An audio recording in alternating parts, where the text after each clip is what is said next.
Welcome to బీజేటీవీ. వైద్య వృత్తి పవిత్రమైనదని వచ్చే పేషెంట్స్ కు మెరుగైన వైద్య సేవలు అందాలని జిల్లా కలెక్టర్ అనుదీప్ దురిశెట్టి వైద్యాధికారులను ఆదేశించారు.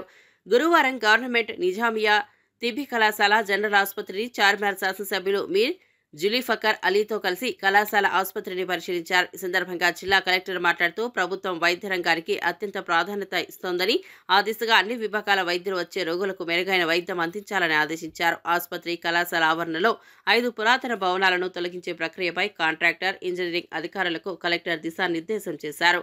ప్రభుత్వం అత్యంత సౌకర్యాలతో అద్భుతమైన ఆసుపత్రి నిర్మాణం, అలాగే వైద్య విద్యార్థుల వసతి గృహం చేపట్టడానికి ప్రభుత్వం 52 కోట్లు మంజూరు చేసిందని అన్నారు. హెరిటేజ్ కిందకు వచ్చే పురాతన భవనాల రెనోవేషన్ చేపట్టేందుకు 10 కోట్లు, అలాగే నూతన ఆసుపత్రి భవనం, హాస్పిటల్ నిర్మాణం, అలాగే క్యాంటీన్ సదుపాయాలు కల్పించడంపై 42 కోట్లు కేటాయించడం జరిగిందని కలెక్టర్ తెలిపారు. ఈ కార్యక్రమంలో కళాశాల ప్రిన్సిపల్ సైజాది సుల్తానా, ఆసుపత్రి superintendent Vasantharao, president Haider Yamani, corporator Soyab Khadri, tahsildar Chandrasekhar, ప్రొఫెసర్లు, వైద్యులు, సిబ్బంది తదితరులు పాల్గొన్నారు.